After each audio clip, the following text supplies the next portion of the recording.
As we've been telling you, the fallout of that outage is still being felt by businesses and people worldwide. Joining us to talk more about this, Scott Schober. He's the president and CEO of Berkeley Varitronics Systems. Scott, thanks so much for taking time to talk to us. Let's get right to it. CrowdStrike's simple failure and the impact on travel, airports, banking, healthcare. How does it bounce back from something like this, and what kind of damage do you think has been done, not only from the frustration of people, but perhaps to the bigger issue, the companies that it's out there to take care of? Well, certainly you make a good point. The damage is done, and a lot more damage is going to happen as this unfolds over time. Hit so many industries, and it was in a global sense. So that's why it was so profound, I think. And the irony of it, it wasn't really a cyber breach or cyber attack, which they're really instrumental in. They're really the premier company that's out there helping keep us all safe. I mean, they've got 72 billion market capitalization. They've done some incredible things, and I think they'll go on to continue to do that. But this is certainly difficult for their reputation. It's going to take some time to undo this. And as you mentioned, some of the areas that were disrupted, really transportation industry, that was the worst. And in particular, the airlines. And still, we're seeing the effects of this with Delta still struggling with more cancellations today, well over 5,000 cancellations already, and delays and disaster down in Atlanta as far as the airport. And if they don't do something in the next couple of days, it'll actually greatly affect the longevity of Delta as an airline. It's scary. Yeah, and Atlanta, the busiest airport in terms of takeoffs and landings in the United States every single day. Now, already investors are punishing the company. It went down 14% Friday, 13% again on Monday. The issue, as you said, is being fixed. But IT experts say this is probably going to end up being one of, if not the biggest outage ever. Yeah, it clearly is the single biggest IT outage ever, going back as far as we know.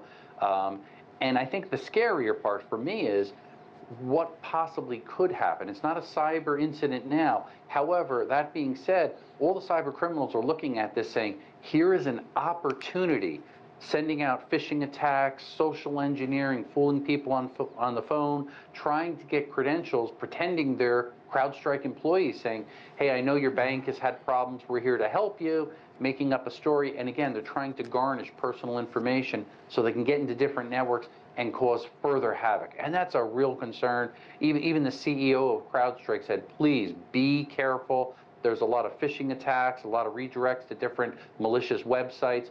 Use caution and call CrowdStrike if there is a problem. Let them vet it and verify it before you give out any information.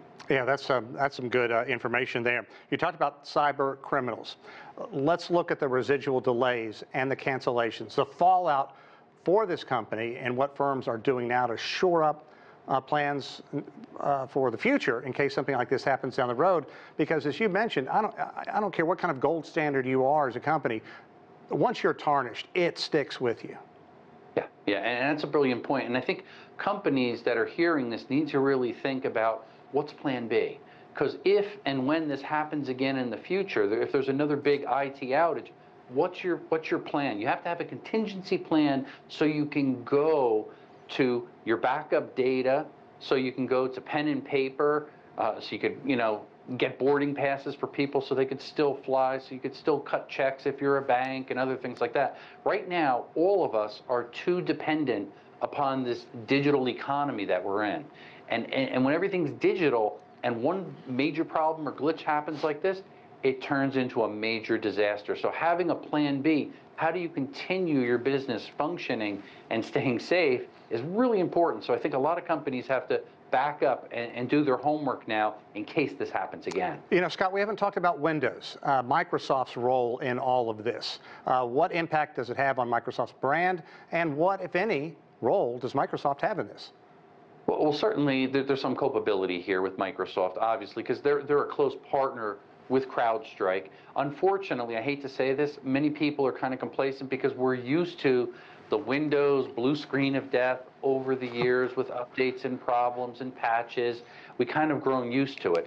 But what we're not used to is when the premier cybersecurity company makes a mistake. And in reality, it's CrowdStrike that really sent the file out that had a problem in it, right, that went over to Microsoft. So I guess there's a little more culpability there, but still, Microsoft probably is part of this, the blame game, I think. The harder part is who's going to pay for it all. Yeah. That's what really doesn't make much sense yet.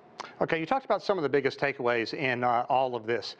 Moving forward, some kind of disruption like this, what can companies do to focus on the future? Do you think people are going to be looking for new cybersecurity companies out there to take over for them?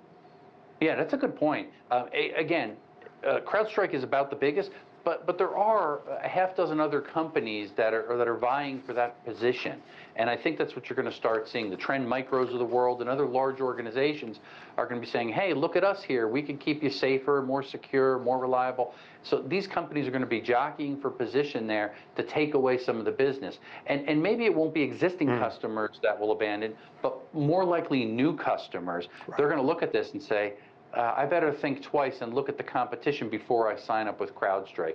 That's just the nature of it. It's a very competitive landscape in cybersecurity, and CrowdStrike has done some great things, and even Microsoft, but I think the consumer and businesses do need to shop and need to look at other options as well.